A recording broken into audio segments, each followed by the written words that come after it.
ఏం వాగ్దానం ఇచ్చావు, అసలు ఏం జరుగుతుంది అని.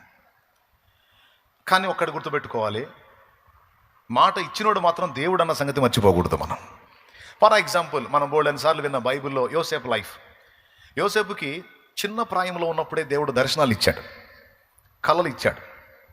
కళలను కొంతమంది కళ కంటారు, తెల్లారేటప్పుడు మర్చిపోతారు. తల గీరుకుంటా, రాత్రి ఏందో భలే కళ వచ్చిందమ్మా, మర్చిపోయా. యోసేపు అట్లాంటోడు కాదు. దేవుడిచ్చిన కళని గుర్తుపట్టి దాని భావాన్ని కూడా గ్రహించగల శక్తి కలిగినటువంటి వ్యక్తి యోసేపు. చిరుప్రాయంలోనే, చిన్న వయసులోనే. సహజంగా యోసేపుని వాళ్ళ అన్నలు చేదరించుకుంటారు. దానికి రెండు కారణాలు. వాళ్ళు చిన్నప్పటి నుంచి యోసేపుని చేదరించుకుంటారు. యోసేపుని గౌరవించేది, ప్రేమించేది వాళ్ళ నాన్న యాకోబు.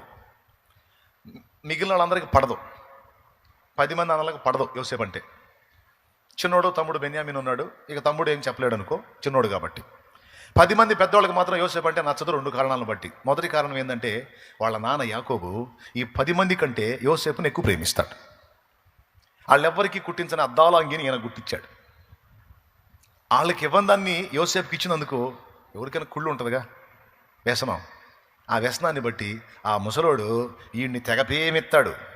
వీడంటే పేణం, మరి మనం పుట్టలేదు ఆయనకి, మనం ఆయన సంతానం కదా, ఏందో ఒక కంట్లో బెల్లం ఒక కంట్లో సొన్నం అని తండ్రి తమ్ముడిని ప్రేమిస్తున్నందుకు వ్యసనంతో ద్వేషం పెంచుకున్నారు. రెండోది, వీళ్ళు చేసే లేకి చేష్టాలన్నీ తండ్రికి చెబుతాడు.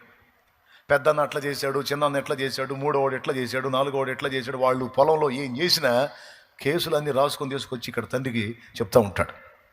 ఈ కారణాన్ని బట్టి చిన్నప్పటి నుంచి కూడా యోసేపు అంటే అన్నలకి నచ్చదు, ఒక రకమైన యావగింపు. అందుకే అతన్ని ద్వేషిస్తా, తిరస్కరిస్తా, తృణీకరిస్తా ఉండేవాళ్ళు. నాకు తెలిసి యోసేపుకు బహుశా దిగులు వచ్చి ఉండాలి.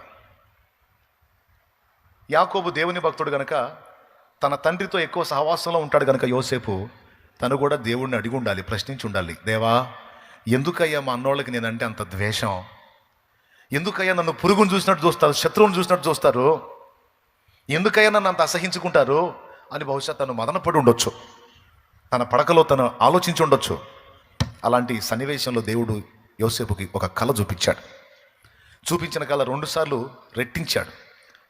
అందులో ఏముందో తెలుసు? ఆ కళలో 11 పనలు సాష్టాంగ పడున్నాయి, వాటి మధ్యలో ఒక చిన్న పన నిలిచి ఉంది. తెల్లారి ఆ కళ వచ్చిన తర్వాత కూర్చొని ఆలోచించుకున్నాడు. దేవుడు మాట్లాడుతున్నాడు యోసేపుతో. అన్నలు నన్ను అసహించుకుంటున్నారు, అన్నలు నన్ను ద్వేషిస్తున్నారు, అన్నలు నన్ను తిరస్కరిస్తున్నారని ఫీల్ అవుతున్నావు కదా, నీ అన్నలు నీ ముందు సాగిల పడేటట్టు నేను చేస్తాను. ఇది ప్రామిస్, ఇది వాగ్దానం, ఇది దర్శనం, ఇది కళ. ఓకే ఓకే దాన్నే నిరూపిస్తూ రెండోసారి కూడా ఇచ్చాడు. ఒకే కళ 2 సార్లు మనకి దేవుడు చూపించాడంటే దాని గురించి కొంచెం ఆలోచన చేయాలి, ప్రార్థన చేయాలి. దేవుడు చూపించే కళలు ఉంటాయి, దయ్యం చూపించే కళలు ఉంటాయి, మన మనోప్రపంచంలోంచి పుట్టే కళలు కూడా ఉంటాయి. అదొక సబ్జెక్టు కళలది.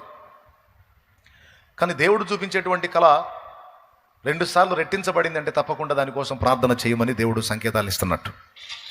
మీరు గమనించండి, యోసేపు కళ 2 టైమ్స్ వచ్చింది.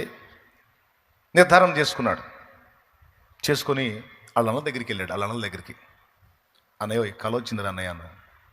అరే ఇది కళ వచ్చిందంట, రండి రా, ఇక్కడికి అదే పని రండి. అందరు రౌండ్ వేశారు. మరే మనం పనులు కడతాం కదా పొలంలో, పనులు, ఆ పనులు 11 కనపడుతుంది అన్న, చుట్టూ రౌండ్గా. వాటి మధ్యలో ఒక చిన్న పన కనపడుతుంది అన్న. ఆ చిన్న పన ఏమో నిలబడి ఉంది, చుట్టూ ఉన్న 11 పనులేమో ఈ చిన్న పనికి సాష్టాంగ పడుతున్నాయి అన్నాడు. వాళ్ళకి సగం అర్థమైపోయింది. కళ చెప్పా, అర్థం కూడా చెప్పరా అన్నారు. అర్థమేముందన్నా, నిలబడ్డ చిన్న పన నేను, ఆ సాష్టాంగ పనులన్నీ మీరన్నా అన్నాడు. ఎరా పెద్ద చిన్న గౌరవం కూడా లేదా? పెద్ద చిన్న గౌరవం కూడా లేదా అంటే ఏందిరా నీ ఉద్దేశం? అంటే నీ కళలు ఏంటి? మేము నీ కాలు మొక్కలనే? కళలు గనవాకురు అంటాం కదా మనం. కొంతమందికి వార్నింగ్ ఇచ్చేటప్పుడు ఇలా ఇలా ఇలా ఇలా చేయాలి, ఇలా ఇలా జరిగిద్దంటే హలో కళలు గనవాకు పళ్ళు రాలుతాయి అంటాం కదా మనం. సహజంగా వాడుగా అట్లాగా డోస్ ఇచ్చారు. ఏయ్ కలలు కనటం మానేరా, అవి కళ్ళలు రాయి జరగవు అన్నా. నా ఊహా ప్రపంచంలోంచి వచ్చిందైతే జరగదన్నా, కానీ పక్కాగా నాకు దాన్ని చూపించింది దేవుడు. నాకు దాన్ని ఇచ్చింది దేవుడు. ఒకసారి కాదను, 2 సార్లు రెట్టించాడు. వాళ్ళ మనసులో పడింది, అది వాళ్ళ మనసులో పడింది.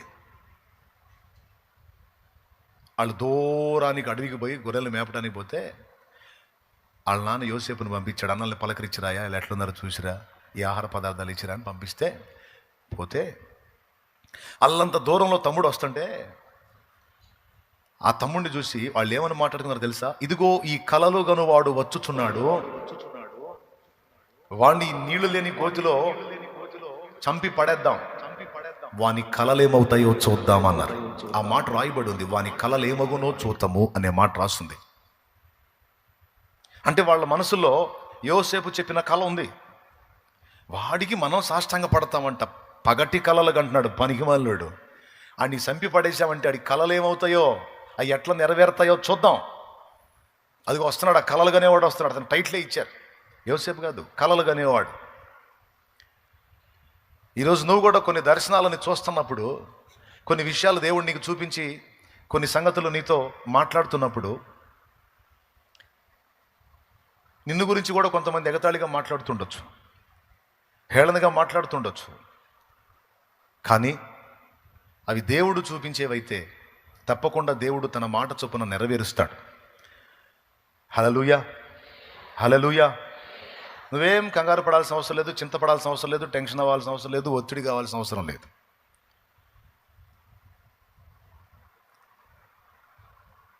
కానీ పరిస్థితి చూడండి మీరు.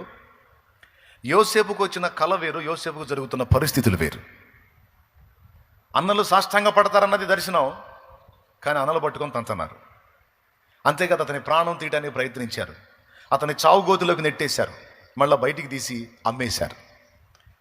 ఇప్పుడు చూడండి, స్వప్నంలో వాగ్దానం ఇచ్చాడు కదా, ఆ వాగ్దానం ఏమైంది?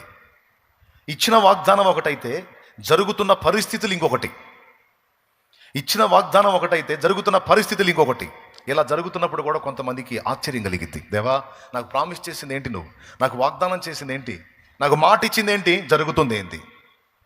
దేవునికి స్తోత్రం కలుగును గాక. దేవుడు మౌనం, దేవుడు మౌనం. ఎందుకని వాగ్దానాలు నెరవేరలేదు? కొన్నిసార్లు ఎందుకు వాగ్దానాలు రివర్స్ అయిపోయి వాగ్దానాలకు భిన్నమైన పరిస్థితులు మనల్ని చుట్టుముడతాయి? ఇది మనం తెలుసుకోవాల్సిన సబ్జెక్ట్. వాగ్దానాలు మనం స్వతంత్రించుకోకపోవడానికి మొదటి కారణం చెప్తున్నాను. వాగ్దానాలు, దేవుడి వాగ్దానాలు స్వస్థతను గురించి కావచ్చు, సమృద్ధిని గురించి కావచ్చు, ఏమండి శత్రు భయాన్ని గురించి కావచ్చు, మానసిక రుగ్మతల గురించి కావచ్చు, ఆత్మీయ జీవితానికి సంబంధించి కావచ్చు, శరీర జీవితానికి సంబంధించి కావచ్చు, దేనికి సంబంధించిన వాగ్దానాలు నీకున్నా అవి నెరవేరకపోవడానికి మొట్టమొదటి కారణం అవిశ్వాసం.